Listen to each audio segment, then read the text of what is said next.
नमस्कार, मैं हूं रोहन शर्मा। साल 2023 के महिला आरक्षण कानून में संशोधन से जुड़े 3 बिलों पर संसद में चर्चा जारी है।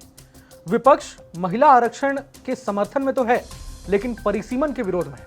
अब 2029 में यह कानून लागू हो पाएगा या नहीं, इस सवाल का जवाब अभी तो किसी के पास नहीं है, लेकिन कुछ महत्वपूर्ण पॉइंट्स और कुछ संभावनाएं ऐसी हैं जिस पर चर्चा करना जरूरी है। अगर महिला आरक्षण लागू हो गया तो हो सकता है वर्तमान में कई पुरुष सांसद जो हैं उनकी कुर्सी चली जाए। अब वो कौन से सांसद हैं, कई बड़े नाम भी इसमें शामिल हैं, वो मैं आपको आज बताऊंगा। दूसरी चीज ये कि मोदी सरकार ने तीनों बिलों को पास करने के लिए एक ब्रह्मास्त्र निकाल लिया है, जिसका नाम है रूल 66।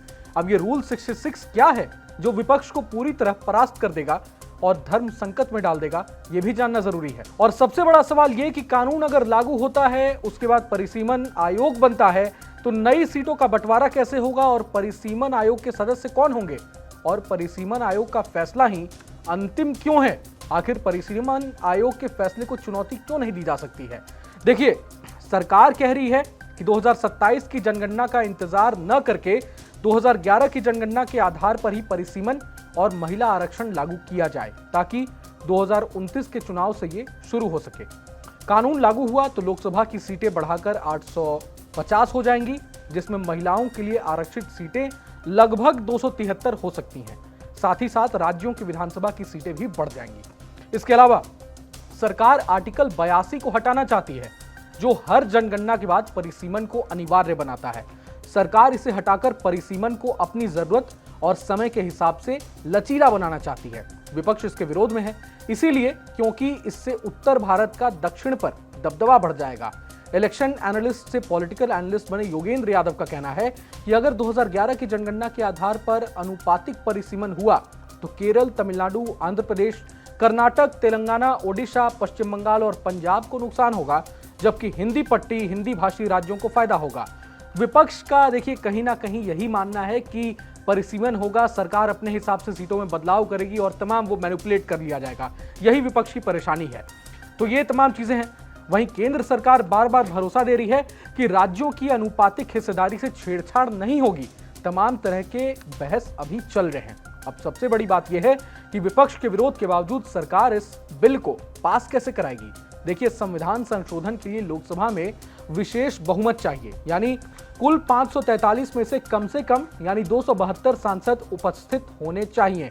जितने भी सांसद उपस्थित हों उनके 2/3 का समर्थन। मान लीजिए सभी 543 सांसद मतदान करें तो बिल पारित कराने के लिए 362 वोट चाहिए। अभी एनडीए के पास 292 ही सांसद हैं, विपक्ष के कुल 233, यानी अकेले एनडीए बिल नहीं पास करा सकता।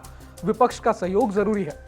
देखिए, महिला आरक्षण कानून को अगर इसे परिसीमन का इंतजार किए बिना ही लागू कर दिया जाए तो देश का सियासी नक्शा पूरी तरह बदल जाएगा।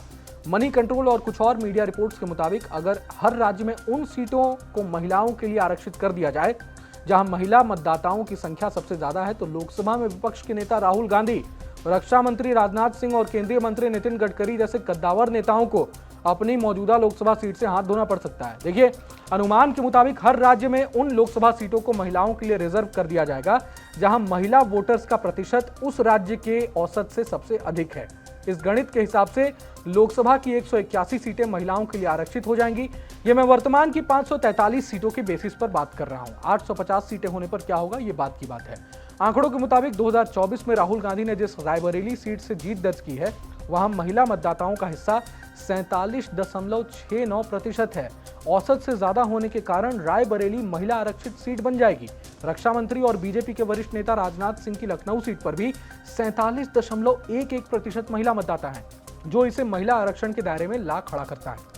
इसके अलावा किरण रिजिजू, गौरव गोगोई, पप्पू यादव, जीतन राम मांझी, एचडी कुमारस्वामी की सीट पर भी महिला मतदाताओं की हिस्सेदारी औसत से ज्यादा है। तो हो सकता है कि इन पुरुष सांसदों के हाथ से भी इनकी सीट चली जाए, लेकिन ये केवल एक अनुमान है। अभी तो आगे क्या क्या होगा, कानून लागू होगा भी या नहीं, ये सब भविष्य के गर्त में छिपा है। लेकिन पूरे मसले को लेकर आप क्या कुछ सोचते हैं, हमें कमेंट बॉक्स में जरूर बताएं। नमस्कार।